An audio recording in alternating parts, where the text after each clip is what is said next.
राजनीति सेवा के लिए हो तो इंसान को सभ्य बनाती है। राजनीति मेवा खाने के लिए हो तो जुबान पर गाली और जहन में गुंडागर्दी बसती है। नोएडा के गालीबाज नेता श्रीकांत त्यागी पर योगी सरकार के इंसाफ का बुलडोजर चल गया। उसने पेड़ लगाने पर एक महिला को गाली दी, महिला पर हाथ उठाया, अपनी नेतागिरी की धौंस दिखाई। तो पहले तो पुलिस लीपापोती कर रही थी, लेकिन योगी सरकार ने सख्ती दिखाई तो उस पर 25,000 का इनाम रखकर तलाश तेज कर दी गई। आप देखिए हमारी एक खास रिपोर्ट।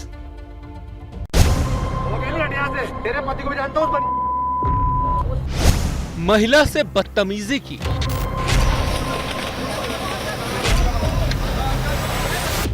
तो घर पर बुलडोजर चला।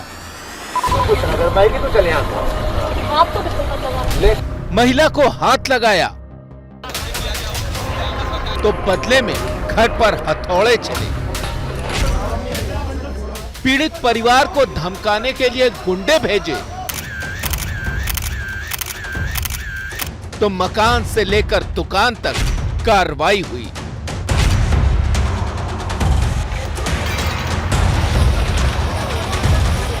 यूपी में जो कायदे से रहेगा वही फायदे में रहेगा, क्योंकि जो कानून तोड़ेगा उसका घर इंसाफ का बुलडोजर तोड़ेगा।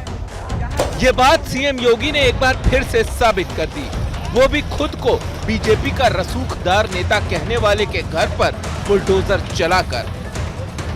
यह आलीशान घर उसी श्रीकांत त्यागी का है जो 2 दिन पहले अपनी ही सोसाइटी में रहने वाली महिला को इस बात के लिए गालियां बक रहा था क्योंकि महिला ने उसके अतिक्रमण पर सवाल उठाए थे।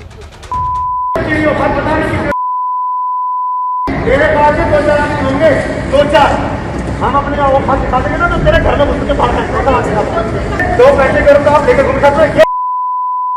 क्या जानते इसके बारे में आप? श्रीकांत त्यागी का यही घमंड आज बाबा के बुलडोजर की चोट से औंधे मुंह गिर गया, बिखर गया, चकनाचूर हो गया। बुलडोजर 48 घंटे बाद चला, लेकिन इतना जोरदार चला कि नजीर बन गई। खुद को नेता कहने वाला कोई शख्स फिर कभी किसी महिला के सामने मर्यादा तोड़ने की जरूरत नहीं करेगा। गिरफ्तारी के लिए विशेष टीमें गठित की गई हैं और इनकी शीघ्र से शीघ्र गिरफ्तारी की जाएगी। हम इसलिए ह्यूमन इंटेलिजेंस तथा टेक्निकल इंटेलिजेंस का भी पूरा उपयोग कर रहे हैं। 2 पैसे करो तो आप लेकर घूम सकते हो। क्या जानते इसके बारे में आप? दूसरों को उनकी औकात दिखाने वाले श्रीकांत की औकात इतनी भी नहीं बची कि वो मुंह उठाकर कहीं चल सके। इसीलिए पुलिस से भागा भागा फिर रहा है, लेकिन और न भाग सके इसीलिए पुलिस ने उस पर 25,000 का इनाम घोषित किया है। पुलिस ने श्रीकांत पर गैंगस्टर एक्ट के तहत मुकदमा भी दर्ज किया है। उसकी महंगी गाड़ियों को भी जब्त कर लिया गया है। धोखाधड़ी का मामला भी दर्ज हुआ है। नोएडा में श्रीकांत की 60 से 70 दुकानें हैं, जहां जीएसटी की टीम भी बही खाते का ब्यौरा लेने पहुंची। मतलब हर ओर से श्रीकांत पर नकेल कसी जा रही है। हालांकि श्रीकांत ने जिस तरीके से पीड़ित परिवार को धमकाने के लिए रविवार शाम अपने गुर्गे भेजे, उससे पुलिस की नाक थोड़ी नीची हुई है। आरोपी पकड़े जरूर गए, लेकिन सोसाइटी के लोगों का पुलिस से भरोसा उठ गया। आनन फानन में एक सब इंस्पेक्टर और 4 हवलदारों पर कार्रवाई की गाज गिरी। सबके सब सोसाइटी के बाहर सुरक्षा में तैनात थे, लेकिन लोगों को अब भी भरोसा नहीं है। मेन मुद्दा आता है हम महिलाओं की सुरक्षा, उस युवती की सुरक्षा। वो सुरक्षा कौन करेगा, उसकी हमें लिखित में पूरी चाहिए जानकारी।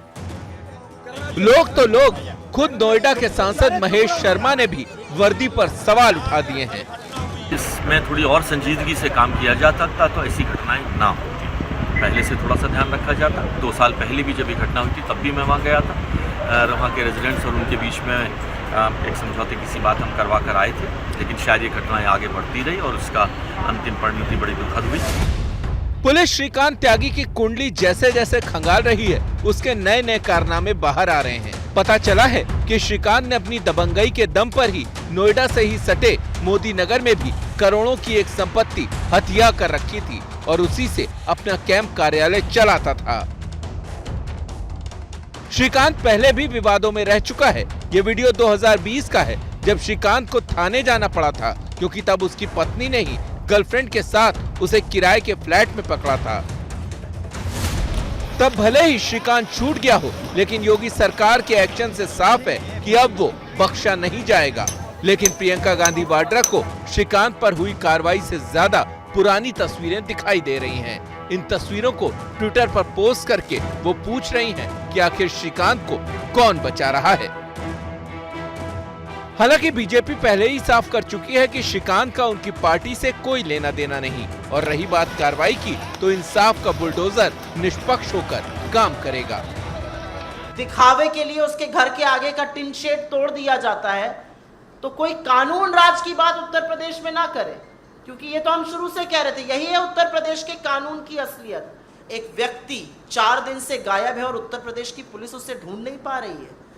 किसी ने सच ही कहा है, महिलाओं के सम्मान में भाजपा बार बार मैदान में ऐसे ही आती है। वो 7 समंदर के नीचे ये घुसा होगा तो उसको भी वहाँ से ढूंढ के लाएगा। ये योगी जी की सरकार है जो जीरो टॉलरेंस की नीति पर चल रही है। मैं मानती हूँ नोएडा पुलिस इतनी नाकामयाब रही है कि उसको पकड़ नहीं पा रही है। इतनी अभद्रता से वो महिला से बात कर रहे हैं, और आप ये बुलडोजर जस्टिस जो नया कार्रवाई शुरू की है ना, जहाँ पे आप ध्यान भटकाते हो और लोगों का, जनता का जो विश्वास है लीगल सिस्टम पे, वो खत्म करने की काम हो रहा है। पहले उनको वापस लाएं और उनके ऊपर कार्रवाई हो, उनको जेल में भेजें। जो गलत है वह तो बिल्कुल ध्वस्त होगा, जो सत्य है वो स्थापित। जैसे ही घड़ी का काटा दोपहर 2:30 पे आए, बबीता जी का दिल सास बहू साजिश के लिए मचल जाए। और ये है इनकी बहू, पूरे दिन ऑफिस की टेंशन हो जाए गॉन जब ये करें अपना फेवरेट शो फ्री टाइम पे ऑन। इनकी तरह आप भी देखें अपना फेवरेट शो अपने टाइम पर और डाउनलोड कीजिए एबीपी लाइव ऐप अपने स्मार्ट टीवी पर।